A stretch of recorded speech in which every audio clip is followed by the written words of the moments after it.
to your private school. Yes, this is my private studio. It's kind of a mix between two groups, a group in Costa Rica and a group of students from El Salvador. They're part of a school called ESIM, um, and I'm teaching everyone via, Zoom online. So I thought maybe Dylana will want to join us for a little bit. And thank God you're here. Who was the first person to play? So the first person we'll have is David Varillas. He's from El Salvador, and he will be playing Bach from the third partita, the prelude.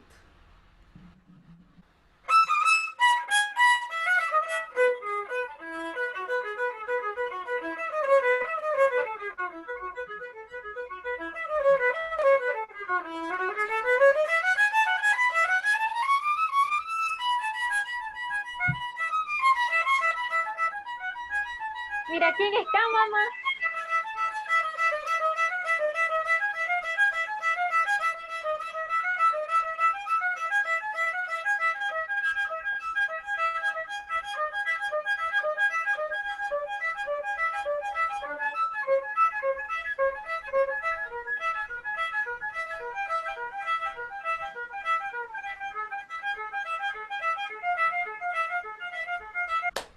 Oh, wonderful. Muchas gracias. I just love this movement of Bach. I have to say that the very first time I went to Costa Rica when I played Tchaikovsky concerto when I was 11, my teacher, Manuel Kompinski, told me that I had to have an encore. And I prepared this piece as an encore and I played it. So it's wonderful. And it's such an interesting piece to practice. So I just want to talk a little bit about how to practice something like this. And maybe you do this already, but maybe, Ava, you want to translate a little bit. Vamos a hablar un poquito de cómo practicar este movimiento de Bach, que es uno de sus favoritos. Lo ha tocado como encore varias veces. ¿Cómo practicarlo? Okay. Yes, so a piece like this, as you know, is all arpeggio. It's very simple. And unfortunately, you can't get away with any problems with intonation. So the intonation is going to be, so transparent. And the way that I practiced this with my teacher, Manuel Kompinski, who was very demanding for intonation, was as double stops and with as many open strings as possible. Vamos a tratar de pensar, lo más importante de este movimiento es la afinación. Está compuesta por muchos arpegios, ¿verdad? Muchas escalas, y ella recomienda practicarlo como dobles cuerdas y con la mayor cantidad de cuerdas al aire posible. Yeah, so it's one of those pieces that every single time you practice it, you have to be practicing it for intonation. You can't, you can enjoy yourself once in a while, probably just in performance, but the rest of the time, even on a day of a concert, you're always practicing for intonation. Siempre la va a estar practicando para la afinación, aún el día del concierto. Nunca se va a salvar de eso. So, like...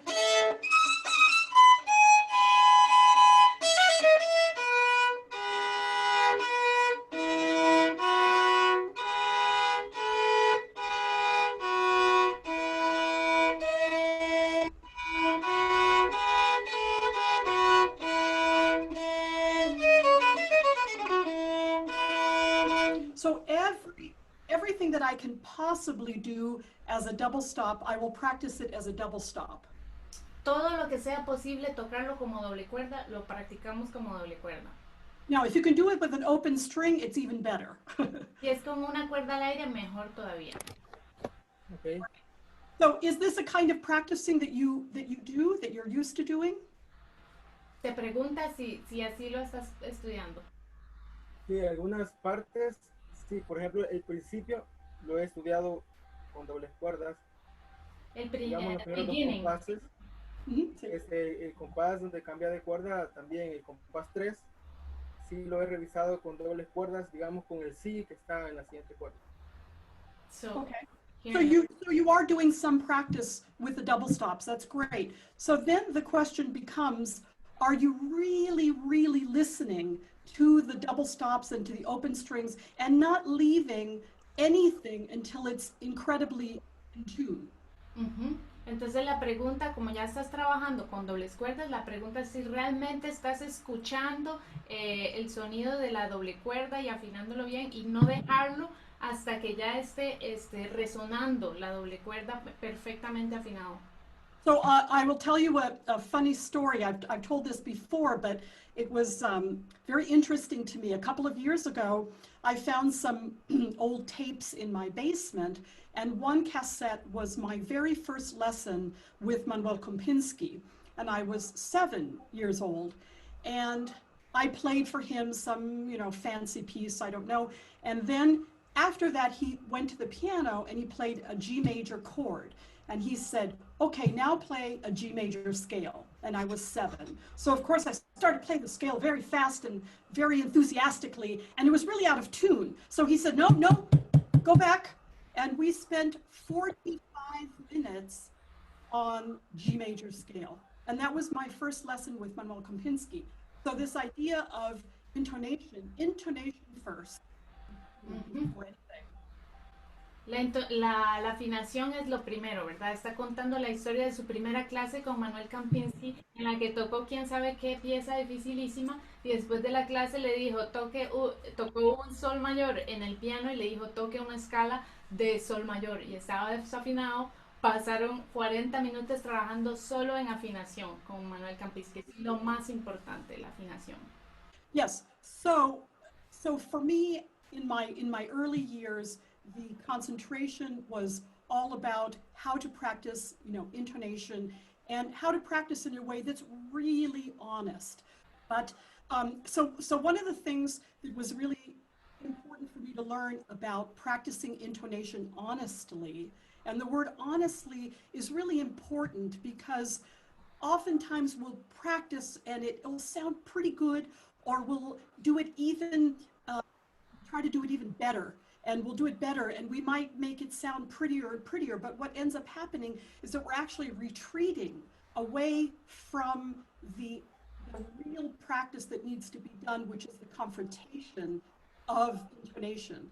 So even if you're practicing with intonation, you have to do it really slow. And I tell my students, their slow and my slow are two different things.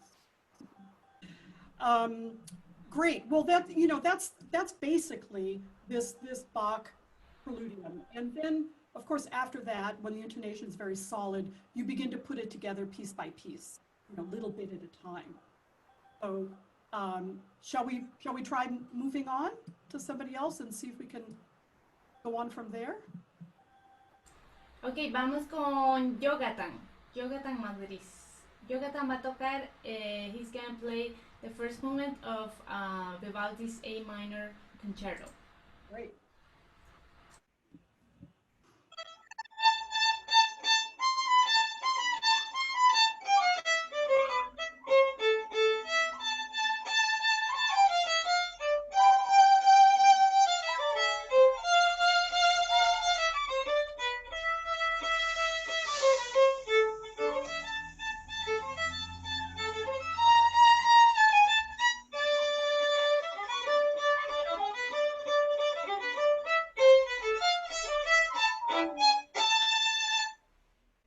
Oh, nice. Thank you. I love your energy. It's a really, really happy playing. So that's wonderful. So it was a little bit difficult for me to see when you were shifting to third position, but I think that I noticed that when you were shifting, sometimes you would bring your wrist forward and sometimes not. And for shifting, we want to make sure that for third position, we absolutely know where we are. And I like to use my favorite phrase, which is third position is base camp. We have to know where first position is, and we have to know where third position is. So if third position is at all insecure, so if it's a little bit insecure and you're not quite there, then you have problems because then you have to move into position after you're already playing. So for me, third position is this. I know I'm in third position because I can, grab my violin and move away. It's completely there. And I don't really let go of that third position connection unless I'm vibrating. So on this hand, my thumb is completely around the neck. I'm not bumping in at all. I'm around the neck. But now when I go back to first position, I also make sure, and you can practice this with little tiny stops in your playing. So before I shift, I don't think about shifting from a note to a note, but I think about shifting from position to position. So you're in third position. And I go to first position with a really good posture for my first position with my arm, curved a little bit and my thumb bent, not like this, but bent. And then I can get my note.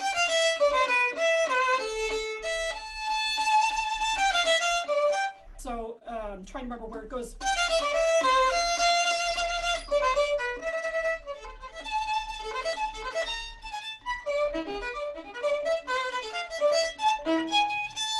So all the way up.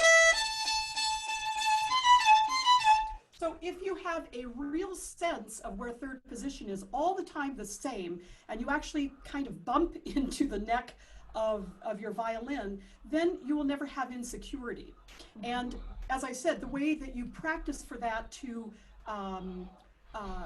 teach your hand to go from position to position is to make a little bit of a stop, go to the position, then get your note.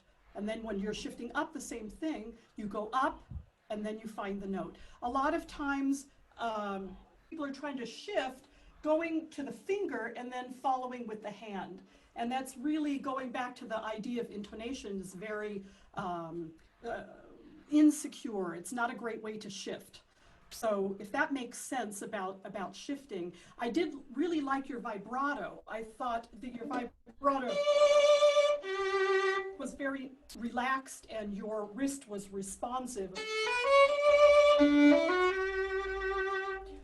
And the other thing I was going to say is if anybody has any questions as we go along, just type them in if we're talking about shifting or vibrato or any other, even some musical ideas that come up. Yes, so that's what I would say. The other thing is sometimes with your bow, in Facebook this morning, I posted a picture of Itzhak Perlman, and I was talking about when I met Perlman, I had a certain bow position, which was the way that I always played the violin. My mother started me when I was 2.5 years old, but she didn't play the violin, so she had no idea about technique or anything. But so my mother kind of let me hold my violin the way I did, or hold my bow. So I ended up holding my bow in Old Russian technique, which is the fingers are together. Of course, the thumb is bent with most every technique. And then I met Itzhak Perlman when I was 10, and he suggested that I extend my finger so that I could use some pressure, and then when I would do a down bow, I could move that finger up and down, which I loved Itzhak Perlman when I was 10 years old. And so I did that. I followed his advice, and but then came Nathan Milstein, and I was 12 or 13 years old when I first went to the international masterclasses with Nathan Milstein, and saw that his fingers were together and they didn't move. There was absolutely no movement of the fingers. I didn't understand it. I was, a child, and I played very instinctively, although I did question. I was aware, but I immediately put my finger back and I said, that's it. I will never play this way again with my finger extended. But that idea of what are the fingers doing while you're moving the bow is very interesting, because if the fingers are moving a lot, or sometimes I call it like a spider, I see students that the fingers are moving, there's a disconnection at that moment of holding the bow. And I feel completely connected to my bow. In fact, what I said to somebody this morning was I feel almost like I'm holding my bow like this, like it's an extension of my arm, like a club. And Milstein talked about that a lot, that if you eliminate the finger movement, that you eliminate the disconnection from the arm through to the bow. And so that's something that when you're playing something very fast, you know, if you have your fingers at all moving, you know, there can be, I'm not saying there always is, there are wonderful people out there that play with their fingers, you know, moving and helping the bow. But for me, using my arm and my back muscles to do fast bowing, I feel like I have more clarity. You know,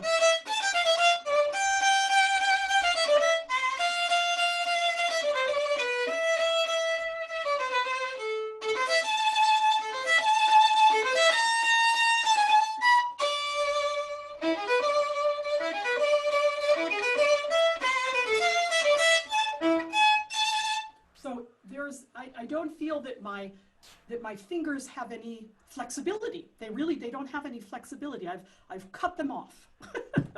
But that might be something you want to experiment for these fast bows as you're going through this this piece, which is wonderful. And thank you for playing today. That was great. Le doy un pequeño resumencito, ¿verdad? Para yo. Gracias. Estaba hablando primero estaba hablando de cómo cambiar cuando cambiamos a tercera posición, ¿verdad? Sentir ese casi impacto con el cuerpo del violín y sentirse realmente muy sólido, muy seguro en la tercera posición, que a veces lo haces y a veces no, ¿verdad? Y luego está hablando de el arco, ¿verdad? Más que todo en las partes rápidas, que para ella le da mucha más seguridad con la técnica rusa, ¿verdad? Que desde Milstein dejó de mover los dedos para nada, sin ninguna flexibilidad de dedos. No está diciendo que no hay gente que toca excelente moviendo los dedos, pero para ella le sirve mucho más tener el control desde los músculos de la espalda, ¿verdad? Y tener los dedos casi totalmente sin moverse, ¿verdad? Mark asked something about intonation and tuning, and I thought it would be interesting to talk about that because oftentimes a student comes from one week to the next, and I notice that they might be playing sharp. And so one of the ways that I encourage to have a really flexible, reactive intonation is to tune with a different A. So don't always tune to 440 or 441 or whatever you have chosen to tune to. You need to, I don't know what's happening, my camera's being weird. You need to be able to play to different A's if you're playing with other people or if you're playing with a piano that's tuned differently. So I have my students change their tuning on the instrument. So if they're playing very sharp, it's like a punishment. I say, okay, you're back to 438, down you go. So because it'll create flexibility of hearing the intonation. La afinación, que cómo vamos a practicarla. Ella está sugiriendo para nosotros que no siempre estemos estudiando con el mismo la. A veces vamos a bajar el la o a subir el la. Si viene un estudiante de ella que está tocando demasiado alto, le dice que toque con el la en 438 o lo que sea. Y esto le da mucha flexibilidad al oído para que luego pueda ajustar según. So I had a funny situation many years ago. I went to a performance of Beethoven violin concerto with a soloist. And my husband is a conductor of orchestra, so he happened to be conducting this orchestra, and I went to hear Beethoven violin concerto, somebody else.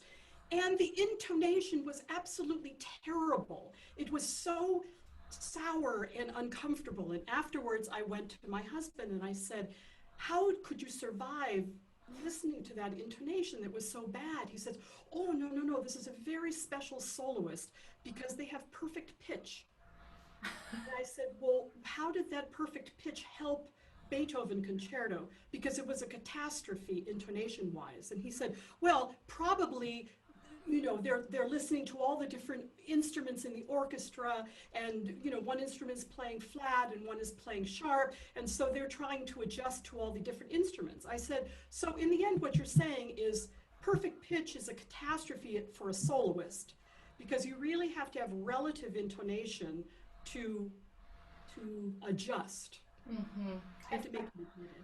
Sí, cuenta la historia de un solista tocando Beethoven que sonaba terriblemente desafinado, ¿verdad? Y que ella dice, pero ¿cómo es posible? No, este es un gran solista, tiene oído absoluto, ¿verdad? Y entonces, bueno, pero esto no le sirve de mucho cuando está tocando con una orquesta. A veces tenemos que ajustarnos a todos los diferentes la que va a dar la orquesta, ¿verdad? Y esto no le ayudó en nada. El resultado fue muy desafinado, aunque la persona tenga oído absoluto, es mejor desarrollar ¿verdad? El oído relativo. Yes, and intonation is really interesting because many years ago I had a student who was a little bit older, came to me and didn't have good intonation. And this person said to me, I said, well, have you never worked on intonation with your teacher? And they said, no, my teacher said that I don't have a good ear and it's not going to get better. And I thought that was, first of all, it's a terrible thing to say to a student that they can't improve something. I mean, it's just awful, make them cry. But also, it isn't true. So I took this student very carefully, I mean, really over perhaps a year, and I used my ear to train their ear. So we worked slow, and I would say higher, lower, and help them hear where to go with the intonation. And with that kind of really intense work, by the end of the year, I thought they had great intonation. So I never think that it's something that can't be taught and it can't be learned. Que la afinación no es algo que no pueda ser enseñado y no es algo que no pueda ser aprendido. No hay como gente, si le dice el profesor, usted tiene mal oído y punto, ella no cree eso. Esto se puede entrenar y ella puede usar su oído para entrenar a sus alumnos, ¿verdad? Nada más con mucha paciencia, es decir, más alto, más bajo y así, y al final de un cierto tiempo ya ese oído está entrenado. All right, well, let's move on. I have a question. Could I make a question? This is also related to intonation, and I'm making this question for David because especially, and I know that I have this problem too, and I used to have this problem way worse. I don't have perfect pitch. He doesn't either. So we work on intonation, but what happens when the intonation is so relative? You know, that you get lost in the fingerboard. Very good question. Very good question. And then everything's low or everything's high. Right. Well, that's a very good question. So how do we get ourselves back on track? I always tell my students, it's like a choo-choo train that falls off the track. You need to pick it up and put it back on. So one thing to do often during your practice is tune. Just simply stop playing and tune your violin. It's sort of like drinking water. It's cleaning your palate. So it reacquaints you with where you've tuned your instrument. That's number one. Number two, once you have your violin tuned and you're back to playing, use those open strings as often as possible to bring you back to wherever it is that you've tuned. You know, if we think, oh, we're off and running, I've heard this so many times, somebody starts a scale and in the middle, they're off to some other scale and then they come back and they realize, whoa, I don't even know what note I started on. So it can happen to anyone. And that's why the open strings are just so useful to use in your practicing all the time. And the other thing is if you're playing very high on the instrument and you don't know where you are, there's these astrological notes way up high, play them down in first position. Play them, listen, and then go back up. So there are ways to practice that make this, that really help your ear and train your ear and encourage that relative intonation to wherever you have, tuned your instrument to. Ok, so 3 consejitos. El primero era que afinemos el violín muy a menudo. En medio de la práctica, como tomar agua, como ella está tomando agua, afinamos el violín y probamos las cuerdas. Eso resetea el oído. La otra es que siempre estamos practicando con la mayor cantidad posible de cuerdas al aire. Ya el violín está afinado, ¿verdad? Y la otra es que si tenemos pasajes muy altos, que estamos totalmente perdidos en 11ª posición, que lo pasemos a una octava abajo o 2 octavas abajo, lo que sea, para escucharlo y luego tocarlo en la octava arriba. All right. Ahora vamos a tener a Adonis. Now, I just have to make mention of somebody that I just saw here who's a wonderful friend, Camilo. So turn your mute off for a second. And I have to say hello because we haven't spoken in many years. Camilo, Hola. what are you Hola. doing? Hi, Dylana. Nice to see you. So long. It's So wonderful. nice to see you. Same here. I'm so happy to see you teaching, doing your wonderful philosophy. Amazing, all the cards for kids. Beautiful, beautiful. Well, forget all of that, but I have to tell everyone that many years ago, well, not that many, but Not that many. some years ago, Camilo invited me down to Venezuela to work with a lot of his students. Were incredible, just absolutely incredible. And every one of the teachers that I was exposed to there and became friends with just really blew me away with their dedicated teaching of every minute level. It was amazing to see, absolutely amazing. Thank you. We share that with you. We share the love for teaching, the love for music. Nobody has no limits. Everybody can do when they want to do, improve the intonation. As you said, nobody is deaf. People say, oh, you're deaf. You have no ear. I mean, everybody got ears. So to improve, I believe in that design. We share that with you. Yeah, absolutely true. Absolutely true. I also have another story of a student that I worked with who was a little bit older and came to me, and they had initially not thought that they wanted to be a musician, a violinist. They were pursuing other things, and something happened and they decided that they were going to dedicate themselves just to violin. That was their passion. And I felt kind of sorry for them, thinking, oh, they're older. This is not going to go very far. They have great aspirations, but I didn't think that they could accomplish a tremendous amount starting and working so late. Our 20s is kind of late, for doing big. Really? And in the violin, it's late. They have accomplished more than I could ever have dreamed. It has been a lesson for me to see what they've done with dedication, with practice, but very interesting, practice. What we're talking about here. Some of it is very, very simple, and then other concepts, will come in later. But yeah, you can stay very positive, I think. Well, yes, go ahead. I always remember that we share that view that there's no limits. Although here you find people who start at 20, 25, and you might help to change that possibility. It's a miracle, actually. What your mind can do if you want. Yes. It's always difficult for normal people who start young. I started very young. It's still difficult to play. It's so hard to keep in shape. In shape, it's so hard.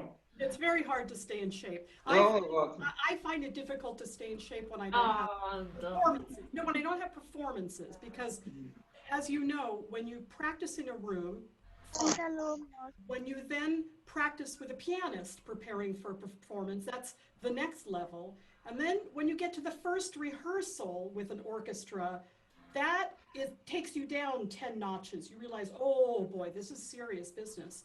And then you get to the performance, and you have a fabulous time, a great time. That's what it's all about. But the levels to get there, and it's also physical. So many of us just forget that this is athletic. These are our muscles. And I always tell students, never ignore if you have pain, never ignore if there's especially sharp pain. I mean, you can be sore because you practice a lot, fine. But if you have a sharp pain, you have to pay attention because something you're doing isn't natural, and you must go to the core of that problem. Because if you continue playing and you've got something sharp going on, it's only going to get worse. So you have to unravel that. But that's also about being self-aware at every moment, all the time. Yeah. and the last thing I have to mention, so important, most important, is we share the worry about the shoulder rest. Yeah. This saying, oh, this is a fight. We have to keep giving. I don't give up with that because because it's so healthy to be free of using that. Yeah. So, well, I have this campaign wherever I go. I have to tell you, I don't know if he's here today. Luria, did you come today? If you are, speak up, and because I don't see everybody's names here. But I was approached by this young man, probably in sometime in the winter, and he was having some pretty serious tendonitis, but he lives in Tel Aviv. So I thought, no, I can't do anything for somebody who lives across the world and wants to take a shoulder rest off. So he contacted me again a couple of months ago, maybe, well, it's been about 6 or 7 lessons, let's say, so maybe 4 weeks. And he said, no, I really want to do this. I said, okay, I will try over Zoom to take a shoulder rest off, which, it's so hands-on, and it's so much about feeling. It's like being a chiropractor or something with somebody. But I worked, and he worked so hard, and right now, I don't know, is he not here today? I asked him to come because I wanted him to show how to share that accomplished. I don't see him here right now. Maybe he'll come later. Unbelievable. And I thought by our 3rd lesson, because it took him 2 weeks just to bring the violin to touch his shoulder. That's how serious it was for him. And for many, many students who take a shoulder rest off, it's not take it off, pull it down, start playing. This idea that the violin has to connect here on your body is so foreign that for many people, as the violin comes towards the body moves away, it moves away, it moves away. I once had a student who I took when they were only 3 and a half, and they started at 3 with a shoulder rest. So they'd only played 6 months, and they were 3 and a half. That student took me almost a year to make them comfortable because they were so little and so moldable that the shoulder rest was just like part of their body. So they kept running away. It was almost like they would turn in circles to get away from the violin after I took the shoulder rest off. So I am, like you, absolutely militant about my commitment that this is how to play healthy. Now, I will also say, I will only teach people and help people who they come to me and they say, I have to have what you've got. I want to play without a shoulder rest, because I will never convince anybody. I will never insist. If somebody comes to me, I teach at Notre Dame University now, which is fantastic. I'm loving my new job, and the students are wonderful. I mean, I'm just getting to know them. I'm having a great time. Some play with a shoulder rest, some don't. But I would never insist. I know there are teachers out there that would say, no, no matter what. I don't have that personality because I don't want to pressure or be antagonistic. But if somebody wants help, I'm all there. I will absolutely, and I know how to take a shoulder rest off because I've done it literally hundreds of times over the last 25 years. So it's not easy. It's not easy. And it requires relearning how to shift, relearning how to do your vibrato. But nobody can tell me that it can't be done because I've done it with people I had a student who was 6'4", took it off, and I said, don't you want a little pad? Something? No, I don't want anything. Huge, tall person. Oh, do you have another violinist to play?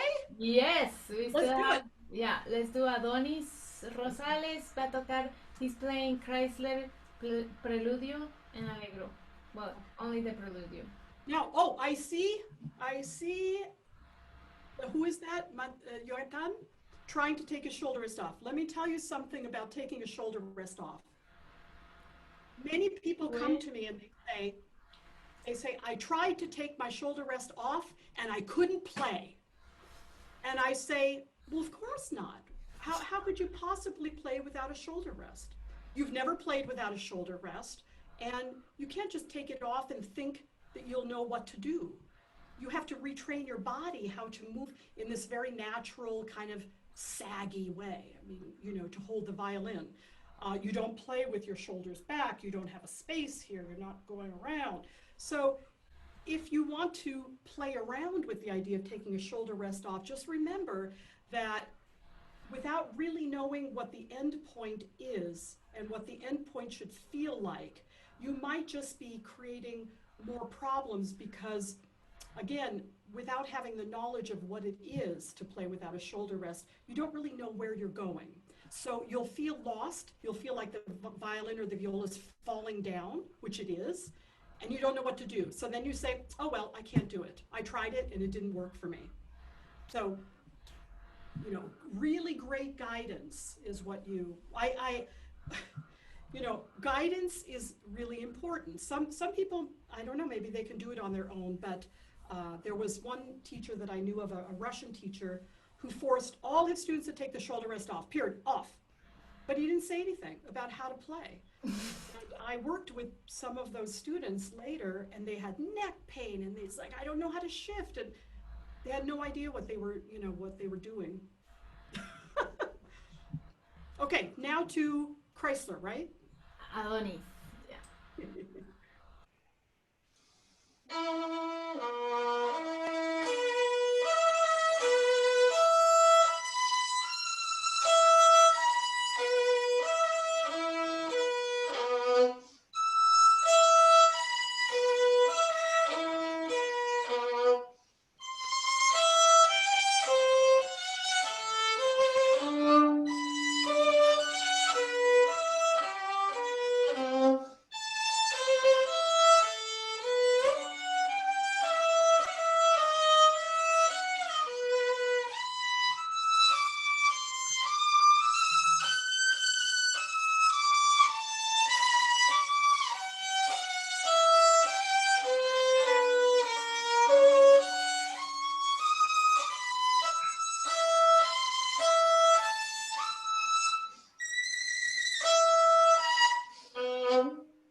Good, very nice. Beautiful, beautiful. So when we play in first position, it's really important that we have a sense of what first position feels like. A little bit what we talked about a minute ago, which is that if your first position is, this wrist is moving forward, I'm not speaking about with vibrato, I'm talking about just playing.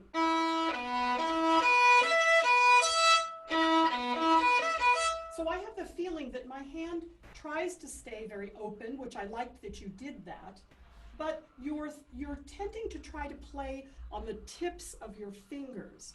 And what happens when you try to play on the tip of the finger is that you pull this thumb forward. You're making an adjustment with your thumb to do that. And really we want to keep that hand open. I call it, my thing, I call it a monkey hand. It's like you're gonna go grab a tree or the hand you have when you're walking. So when you're walking and you bring your hand up, the thumb is curved like a U. And when you play and you do this, you bring your hand up and around, it's also pulling your elbow very far forward. So, you know, there's a lot of this technique that happens because of using a shoulder rest. You know, the violin is up and over, so as we're trying to get around, there's a lot of twisting. But you can still untwist your arm even if you have a shoulder rest. So you don't necessarily have to go as far as taking off a shoulder rest if you don't want to, but you can fix the way that you're hitting your fingers on the strings rather than this. So there's a lot of pulling up again and playing on the tips. I think if you can practice where you encourage your hand to open this way as much as possible, then when the fingers come down, they're going to come down more in the pad and not on the tip. So this idea that we should play on the tip of the finger is going to affect your vibrato, because we need lots of pad to move around for vibrato. You know.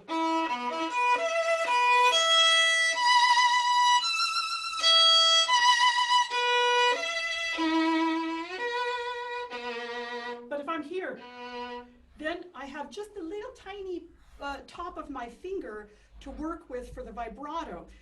What ends up happening is you have a kind of a tight vibrato, and often the vibrato is not very flexible. So how do we get a flexible vibrato? Well, it actually starts with how you hold first position. So you might say, oh, the vibrato is how you move your wrist or your elbow, but you have to start with a structure that will really work well. And that structure is not collapsing your wrist and playing on the tips, but opening your wrist and playing on the pad. Yeah.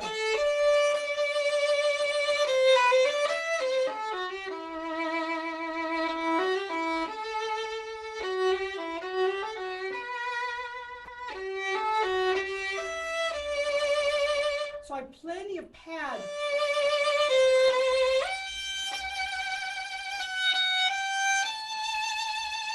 So I'm certainly not trying to play on the tips of the fingers. A lot of teachers teach you that you need to do that. I don't understand what the reason for that would be. It doesn't make any sense to me. Want to translate? Un poquito. Adonis, te está diciendo que tenés un poquito, estás tocando muy con las puntitas de los dedos, ¿verdad? Y esto tal vez a causa del soporte que tenemos, que está haciendo una rotación demasiado exagerada de tu brazo, ¿verdad? Y pone los dedos muy en las puntas. Te está diciendo que toquemos un poquito con más parte de la yema, ¿verdad? Del dedo. Y el vibrato, un vibrato libre, comienza a partir de tener una buena estructura de la primera posición, ¿verdad? Con esto abierto y no rotar tanto, así como caen los dedos un poco más acostaditos. Gracias, maestra. Dylana, I don't know if you could please give us a close-up of your hand in first position. doing that, because I don't know if everyone can see that. Yeah.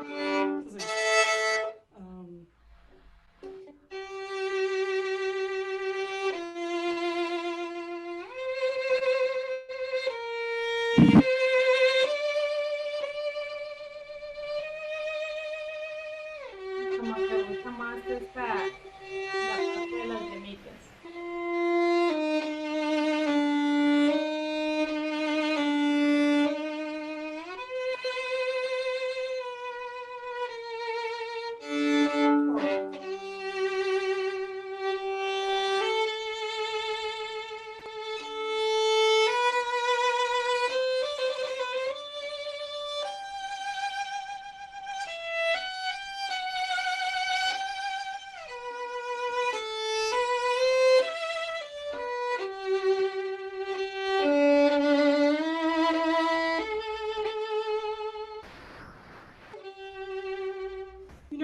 One thing that Milstein used to talk about was that the left thumb on the violin had to move like a snake, like this. So never holding it in one position. So I don't shift in little increments. I basically have 1, 2, 3. From 3, I do a lot of stretching. And then if I need to, I go up one more time. But I don't do a lot of little tiny shifts going around the instrument. So if I'm doing, let's see.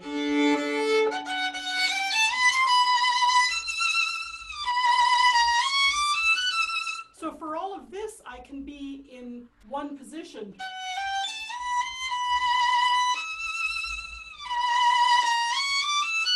Now here I need to go up higher. And that's my last shift. So there's a really interesting story I'd love to tell that somebody asked Paganini what was the secret to his technique. And he said, I won't tell you until I'm going to die, which he didn't tell anybody. But he said, but I'll give you one clue. I don't shift. So we know that Paganini had big hands or whatever, but that idea of not shifting is really interesting because if you're in third position, you can do a lot of playing by just stretching. As long as you don't fall in here and you're around, you can get quite a bit, you know.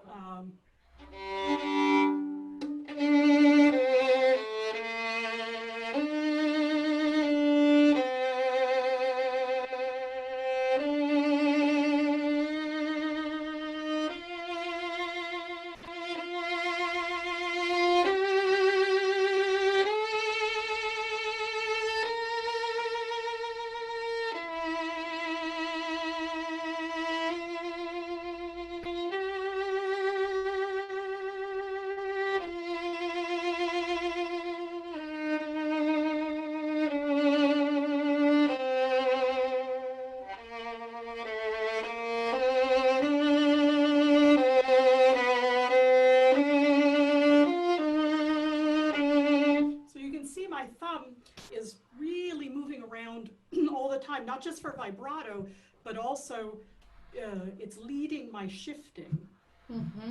Está hablando un poco de la técnica sin soporte, ¿verdad? El secreto de Paganini que dijo que era no hacer cambios de posición.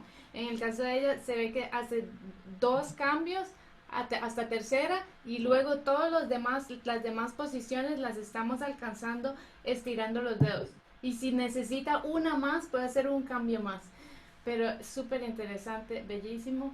Y también noto yo no solo el cambio, ¿verdad? Los cambios de posición, sino la posición que pone cuando va a vibrar. Y eso sosteniendo un poco el violín, ¿verdad? Con el cuello. Could you talk a little bit about that? I know we had many lessons about that, but how to vibrate. So when you vibrate, like this little... So I have developed a technique for teaching vibrato for somebody who's come off a shoulder rest, because if they've been using a shoulder rest, most likely they've been doing an arm vibrato. So I have to reteach a very loose wrist, and then to speed up the vibrato, you do use your bicep muscle. So to reteach the vibrato, I teach them to go to second or third finger and to push the thumb a little forward and out, the first finger up and out. So they're actually making like an L shape. And you are leaning on the violin between this joint and this joint. It's kind of hard to find the balance. So it feels like, you know, when you learn to ride a bicycle, it feels impossible, and then suddenly you feel that you know how to balance. That's what happens on the thumb. So a lot of times when people are studying vibrato, they fall and they say, I can't, they fall and they get out. Eventually, you find that balance point. So I teach the thumb, the finger, and the finger away. And then after they do that for a week or something, then I teach them to do it in one bow. And then we put it into a piece, like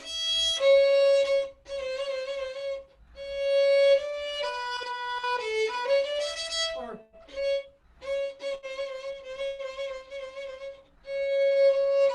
because what I want to teach them is how to go in, get out, go in, get out. Do this motion with the wrist. Now, the wrist cannot move fast enough to make a vibrato. We can't move our wrist that fast. But the wrist has to stay responsive. That's when the bicep muscle comes in, where you have to tighten the bicep and it'll throw the hand. That's when the throw happens. A little magic moment when you've got this loose wrist, which is one of the most difficult things to learn because you're learning the wrist goes forward, the wrist goes back, the wrist goes forward, this rocking motion. And then, so then the magic is when I say to them, okay, at the end of the note, make it go a little bit faster, just 1 or 2 times. So they do. And I say, oh, that's vibrato. And works. I'm able to teach vibrato that way really well. And it takes like, I don't know, maybe 3 or 4 weeks, maybe sometimes a little longer. I mean, everybody's different.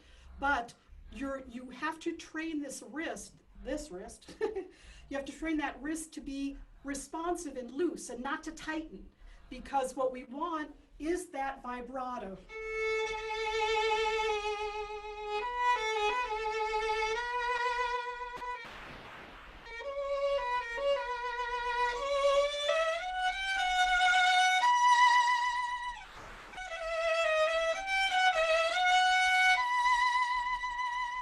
So it might look like my wrist is doing it. My wrist is just loose. It's the bicep muscle that's throwing my arm. Thank you. Do you want somebody else playing? Or some questions? Okay, that. So we have Rodrigo. He's gonna play Bach also. Jig from the partita number 2. All right.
Oh, very nice. Wonderful. Thank you. That's a lot of fun.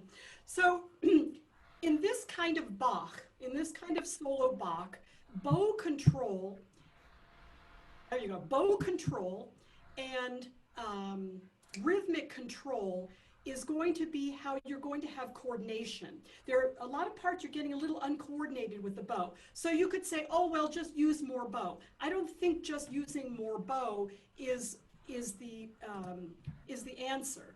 So if you're doing, you know,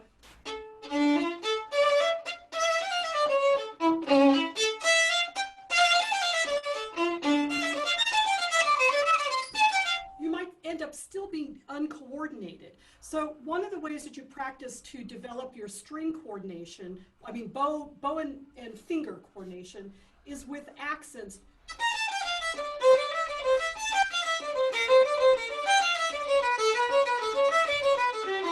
So that's one way to, because then you're always getting back on track, right? With your down bow, you're always getting back on track. The other thing is you need to practice using a little bit more bow than you think you're comfortable, or that you're comfortable with. You have to use a little bit more bow, because if you always practice with a small bow because you want to play fast,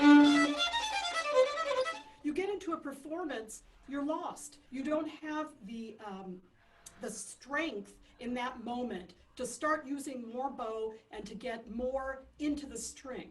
So you have to practice for performance, right? We have to practice for more strength and more control, so that when we get to performance, it's easy. And if it isn't easy, we know what to do, right? So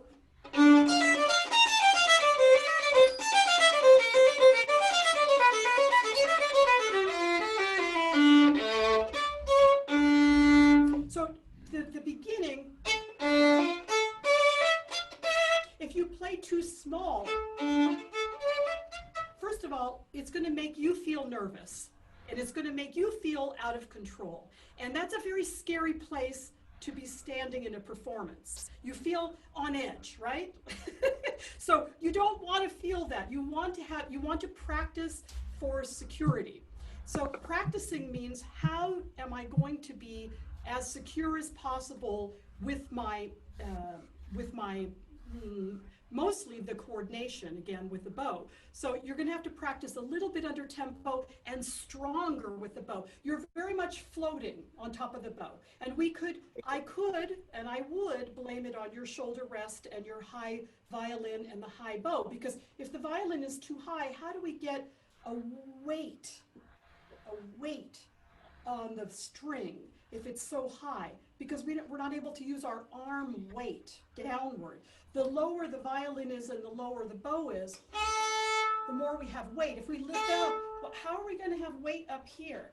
You have to push. There is our joint is here. If we go above that, I don't know, it doesn't make any sense. An engineering student should come forward and tell us why that doesn't make sense. But this is where your arm joint is. We have to be lower than.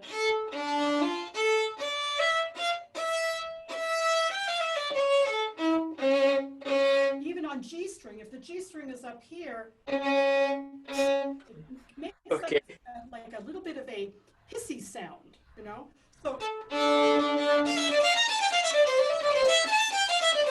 but immediately, first of all, I don't feel like I can get the bow on the string well if the violin is so elevated. I don't have that kind of bow technique, so I don't know what to do. I'm lost.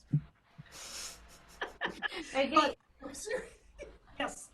Un par de puntos para Rodrigo, ¿verdad? Primero está hablando de cómo practicar para que estemos más seguros a la hora de ya tocar enfrente del público, ¿verdad? Cuando estamos más nerviosos. Ella recomienda practicar para eso, ¿verdad? Los músculos con más arco, practicar con más arco del que vas a necesitar, con más peso del que vas a necesitar. Y luego está recomendando a Rodrigo, que está un poco elevado, que no está utilizando mucho el peso de su brazo, ¿verdad? There's something interesting, and I think this is there's something interesting, and I think this is a psychological thing. When you're practicing, you only have two things that you can be practicing. You can be practicing in security or anxiety.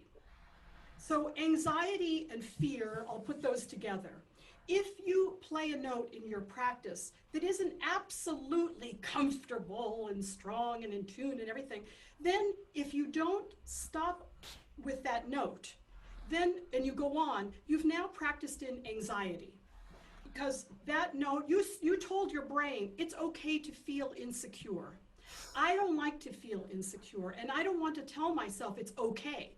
So if I'm practicing, and this is going back to that idea of honesty, if I'm practicing, I have to be able to stop on a dime and confront the fear, whatever it is. It's a shift, it's scary, a note, I don't know where it is. You have to be willing to go towards that fear and then conquer it. Now, conquering a fear is interesting. So if you play something at a certain speed and it gets a little lost, that's anxiety, that's fear. You have to back up the tempo. And if you still play it and you lose two notes, you're going to have to back it up again. You need to go back to that moment when you're absolutely secure and every note is there and your coordination is there. Then you can build forward. But if you've gone from security and you've skipped a little bit and you keep pushing yourself and you've missed those moments where you could have practiced in clarification of your notes, then you have a place of fear in performance. Mm-hmm. Yeah. But it's very... See, I'll just repeat real quick. dos formas de practicar. Estamos practicando seguridad o inseguridad, ¿verdad? Entonces, si algo no se siente 100% cómodo, 100% seguro, tenemos que bajarle un poquito al tempo, y si todavía hay un par de notas que no están perfectas, bajarle todavía más hasta encontrar el punto en donde estamos completamente cómodos y de ahí poder trabajar hacia adelante. I'll tell you where I learned this. So I'll let you translate this because a little bit of a story. When I was 19, I read a book called What to Do About Your Brain Injured Child. And it was written by a man named Glenn Doman. Glenn Doman was a physical therapist, and he worked with children who had brain damage, all kinds of different brain damage. And for some 15 years, he would go to their homes, he would move their bodies, he worked with child after child, had no improvement ever with any of these children. So he decided to come up, and he worked with one other doctor named Delcato, and the two of them decided to come up with how to identify where the brain is injured. How far back do you have to go to that brain injury and then fix it, teach it, and then move forward?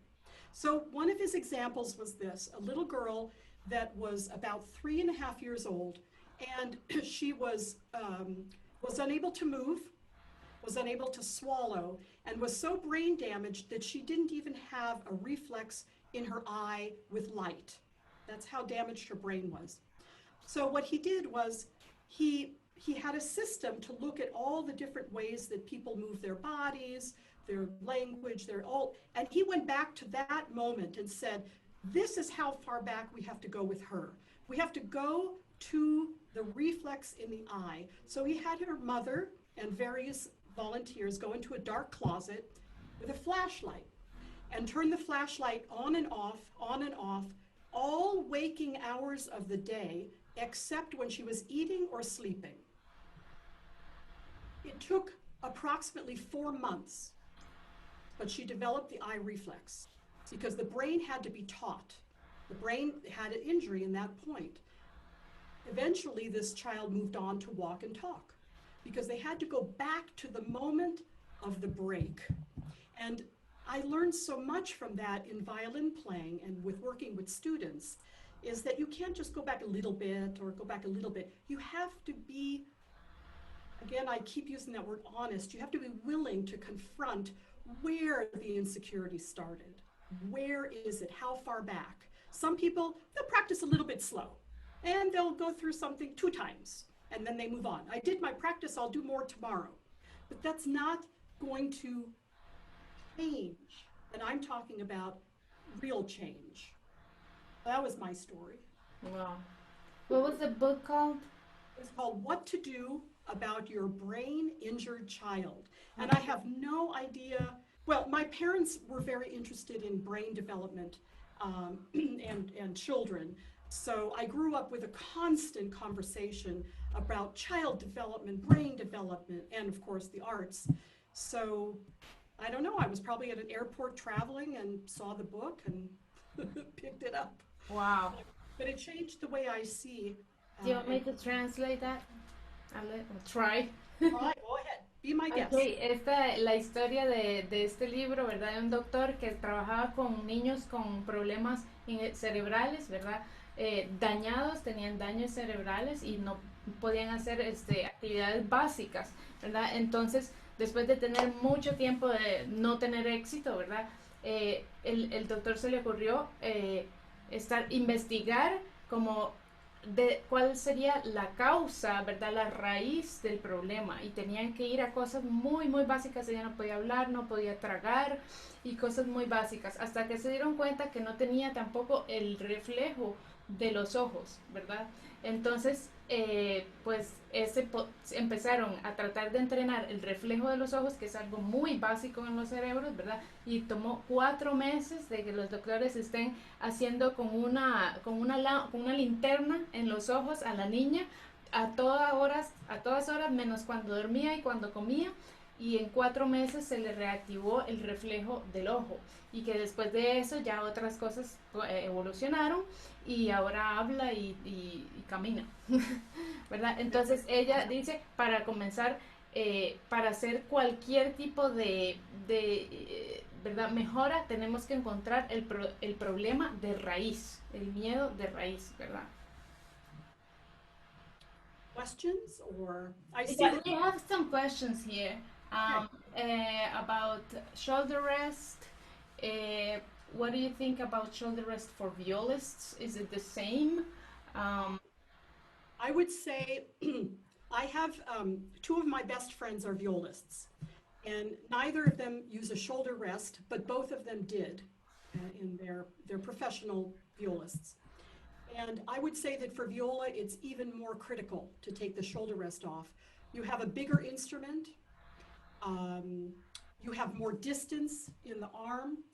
The more that you can bring your instrument into the circle of your body and fit it onto you, the better. I mean, I think for violists, holding the instrument down as is not embarrassing, and to because of the length of the arm, again, if you add a shoulder rest, you're just sending this down and you're creating more space that this arm has to reach around. Remember, you're not bringing the instrument closer to you with a shoulder rest, you're actually moving it away.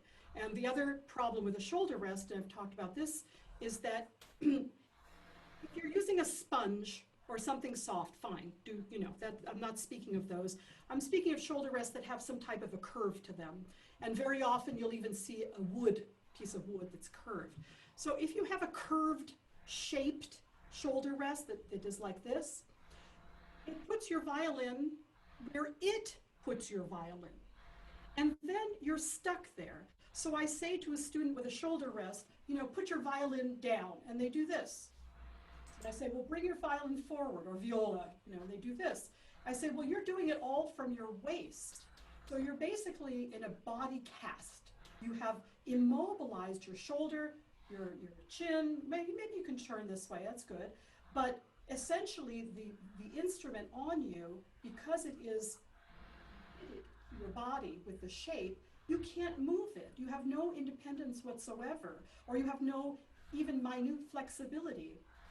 I once taught some students that all had the same shoulder rest. The teacher wanted them all to have exactly the same. And it was one of those wood ones that's shaped. And for the women who were using this shoulder rest, because it was shaped and it was rather long, they all had to put like a big pad here. It looked really strange. They had all these contraptions because it was hurting their tissue on their body here. All of them had some thinking. What is this? You're putting a contraption on your violin to make your life easier, supposedly, and now you have to put this because it's injuring you. So, I don't know, that didn't make sense. And they also ask about long necks. Oh, okay. Who's making that note? So, if you think you have a long neck and you need a shoulder rest, then there's nothing that I'm going to say that's going to convince you otherwise. But as I said before, I have had students that are so tall and thin and elongated, and they've taken a shoulder rest off. Now, when a child starts to play the violin, okay, when they're 2, 3, 4, 5, I don't think that you're able to tell how tall they're going to be and how long their neck is going to be. So to put a child on a shoulder rest with the anticipation that when they're 22 and they're as tall as a basketball player, that they will need to have a shoulder rest for their tall neck is making a rather, large assumption. Right? Now, if you're taking a basketball player who's 42 years old and he wants to start the violin and he's 7'2", okay, he's, an adult, maybe, I don't know, use a shoulder rest if you want to. But who is making that determination of a child that their neck is so high that they need to have a shoulder rest? And why would a long neck make it impossible to hold a violin. Your shoulders are, how high are you trying to hold your violin or viola? You know, are you trying to hold it really high? Are you trying to follow the slope of your body? I don't know, these are all interesting questions. But in the old days, there were violinists who were very tall, like Michel Elman. So they didn't use them. They seemed to be okay. Okay, you want somebody else? We have Luis with some Bach. All right. He's playing from the third partita, the jig.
Nice.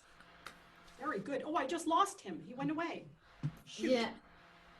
Luis, habla. Oh. Hola, I'm here, I think. Ahí está.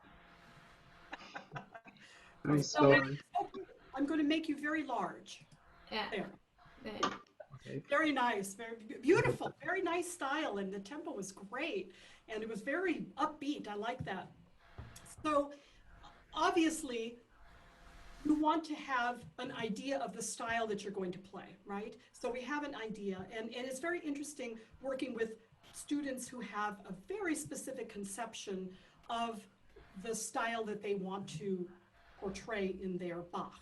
So a lot of them want to play very original Bach, and a lot of them want to have a very classical approach. So there are many, boxes that you can put yourself in. And that's okay. I mean, you can start with a box, but then my feeling is that experimentation musically, even in Bach, is okay. It's okay. So when you're doing dee dee dum bum bum, okay, it's pretty specific how this movement has to go. It's a dance movement, and you don't have a lot of, you know, you can't do crazy things, but you can make it sound a little improvisational. You can make it sound more Baroque, and these are things that are really important to do in your practice. And I use the word experimentation very specifically because when I was about 13, and I didn't want to have a teacher anymore. That was it for me. And my mother was very worried. Oh no, you know, Dylana has to have a teacher, blah. So she went to have privately tea with Mr. Milstein. And because we were in Switzerland for the Masterclass. So she went to have tea with him. And it was very elegant tea, she said, with, you know, fancy china and beautiful everything. So they sat, and this is my Costa Rican mother, who was very tall, very like big boned woman. She was always embarrassed about her hands, you know. So she's having tea with, to her, God on earth, who was Nathan Milstein. And so she tells the story how she could barely even speak, but she wanted to ask him who I should study with, because of course he was traveling, you know, all over the place. And so she said, you know, Mr. Milstein, I think Dylana needs to have a teacher, and what should we do? Okay, because at that point I was kind of beyond Mr. Kompinski, who I'd studied with as a child. So he says, she doesn't need a teacher, leave her alone. And my mom said, oh, well, wait, but you know, I think she needs guidance. And he says, no, she has everything that she needs now, she just has to experiment. So my mother made a very foolish decision and told me that, which confirmed for me, you know, what I wanted was to be sort of left alone, because Mr. Kompinski had a beautiful, very classical approach. Sometimes he would say, don't do too much, don't do too much, you know. And it was beautiful guidance. But then there comes a moment when you know a piece very well, you just played that beautifully, and now you can say, how do I want to play this? You know, do I want to play it forcefully? Do I want to dance? Do I want to play it faster or slower? So that experimentation is really critical to find your way. You know, so I could say, try it this way, try it that way. You know, I could give you ideas, you know what they are. But sometimes we end up practicing so much to our interpretation. We have an interpretation that we want to go towards, and every single time we play the piece, we try to play that interpretation better and better and better. What happens is you become more and more and more boxed in, and you can't really move around out of that, because your bow technique has worked towards that interpretation, and your speed that you've played works towards that. So my only suggestion, because it sounded so beautiful, is just to have fun with it, and don't think that you have to do this or you have to do that, but really just see where it goes. And that also means, again, bow freedom. How do you get bow freedom? You use more bow. You do different parts of the bow. You know, when you have fast areas, you want to make sure that you have very good articulation. You want to make sure that you have control. So you're going to practice again rhythmically and make sure that the bow is in the string well.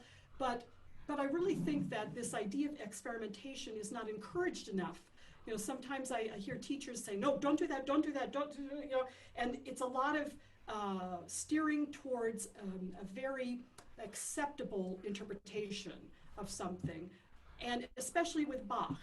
But Milstein really humanized, in my opinion, this approach to Bach.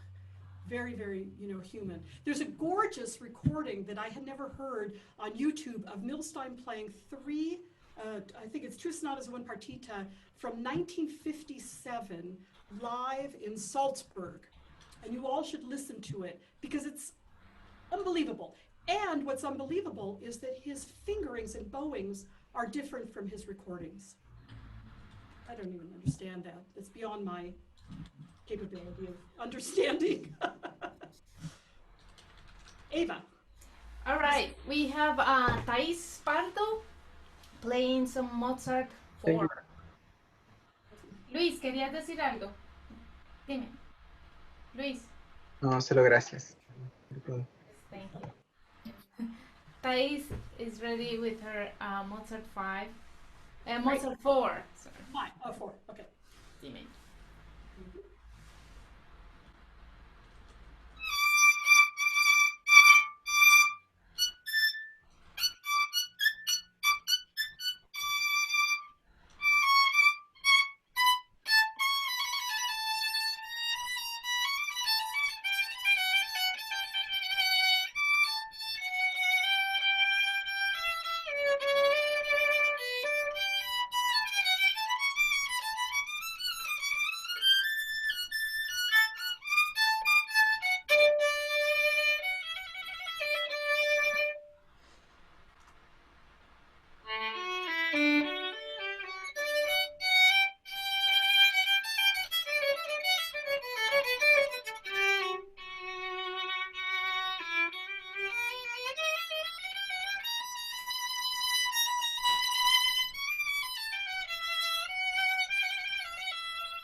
Sorry.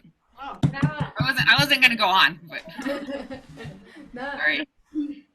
I get very nervous. That's my problem. Okay, so when we approach a performance and we get nervous, we have to have some way to gain control. And the more control you gain in that moment, the more security, and the security breeds control. And so you have to deal with nerves. You can't get away from nerves. They're always going to be there, period, always. So when I approach a performance, let's say, you know, it's Mozart, I certainly wouldn't want to put myself scary in a light bow, like, because I might actually miss the string. So it's going back to that old, you know, 80s idea of grounding yourself, you know, putting your feet on the floor and feeling very solid. And if I'm at all nervous, you know, I'm going to dig into the string.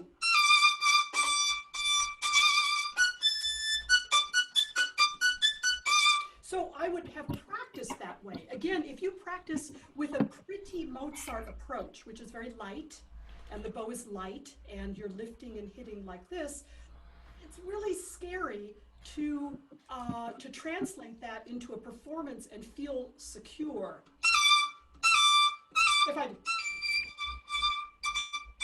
you know, one of the stories that Milstein used to tell was, and I won't tell the whole story, but he talked about nerves and muscles. So when you're nervous, what shakes? Your fingers shake, right? Maybe your arm shakes. One time I played for Milstein, my whole body was shaking. I was so nervous. But anyway, so usually it's the little tiny muscles. Our back doesn't shake, right?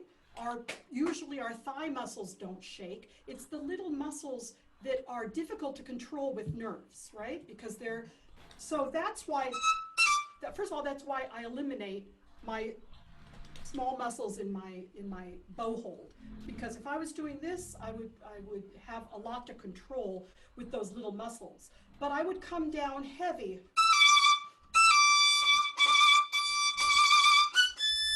Here. And I might even play it bigger and louder and stronger and surprise myself to gain control. So you have to have ways to gain control. And control is going to be down, down, heavy. It's not going to be lifting up. This is nowhere you're going to get control going this way. You know, and I remember practicing this and really hitting hard instead of trying to make it pretty under my ear where there's no scratching, like that's so difficult to do. I would never be able to do that in a performance, but it sounds good under my ear here. But I go on stage, I need to hear scratching. I've got to be willing to hear that.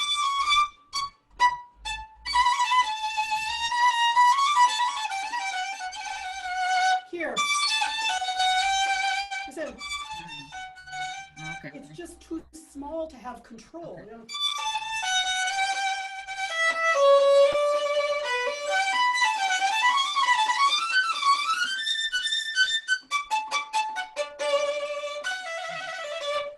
Crash your way through your practice. Just crash.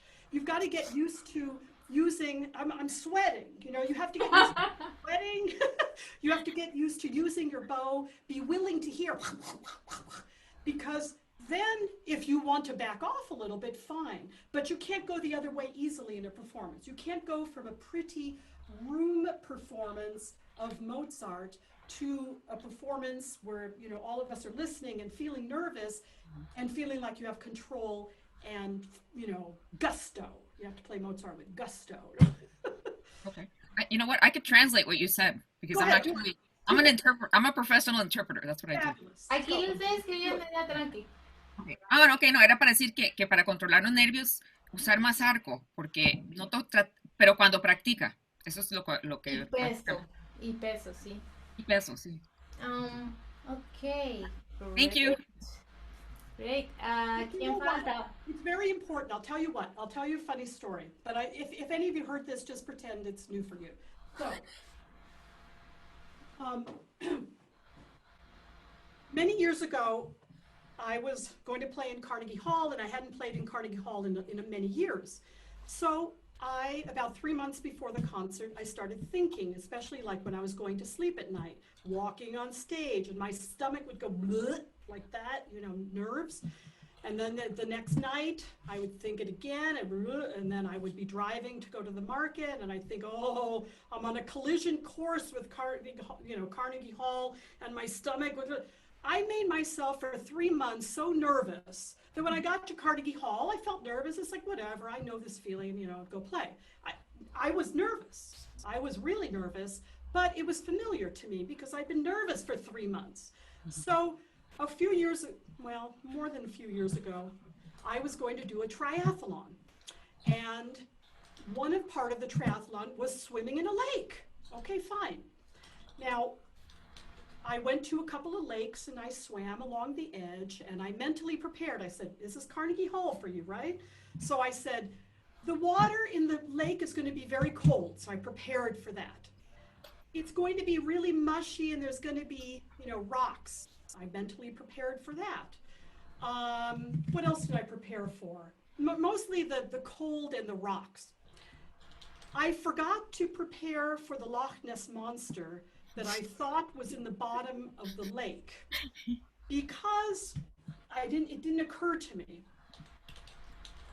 I got out to have, you know, a quarter of the way out to the lake in the race, and I stopped and I was treading water and a boat came over to me and said, "Are you okay?" I said, "Yeah, I'm fine." "Are you tired?" "No, I'm fine." I'm a good swimmer. So they said, "Are you tired?" "No, I'm fine, I'm fine."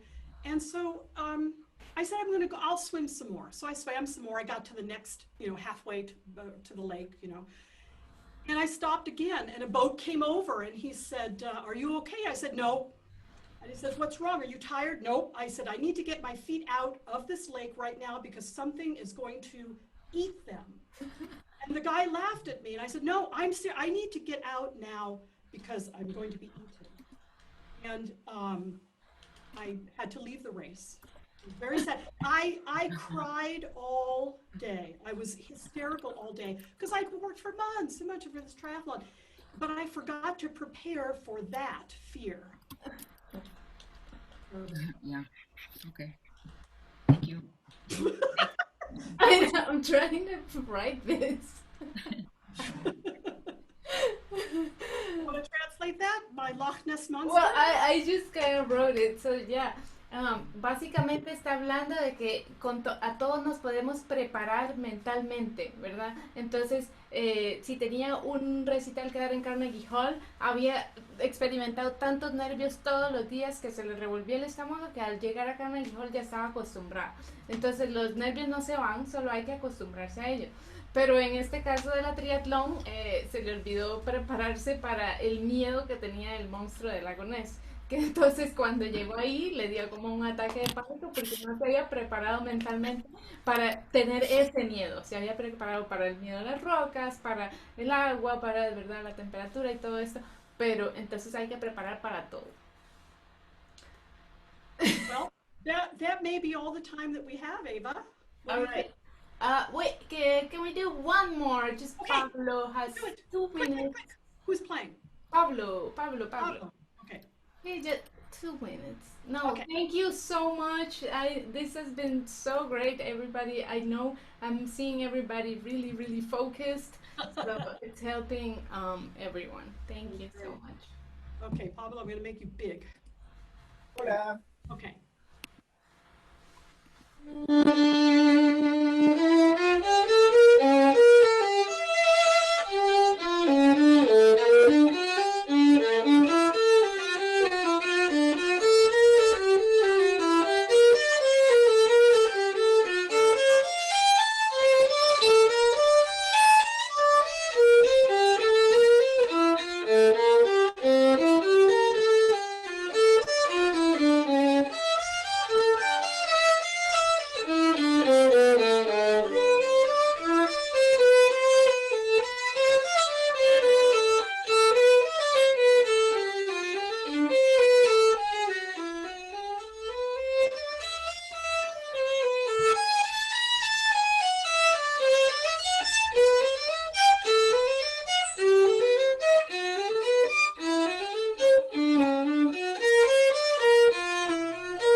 really love your strong bow and sound and approach to this Bach. It has a lot of weight to it. So I really like that. I was impressed with that.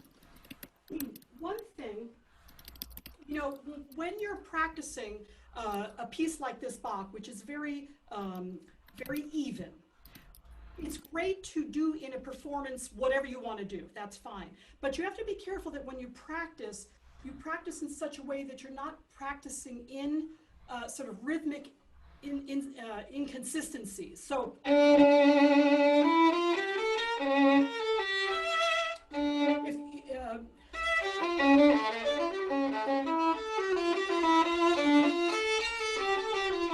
you have to be able to play absolutely evenly every note, like metronomically evenly, so that you can do what you want to do in the performance. There were a few places where I felt there was some rhythmic inconsistencies that were like habitual, that were just happening from practice. So you might want to practice.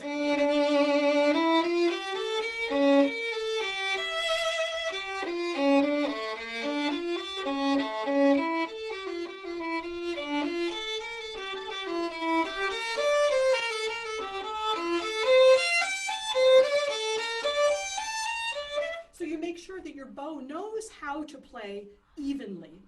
And then when your interpretation comes in, you can do whatever you want and the bow won't be in your way. The bow will be in your control. So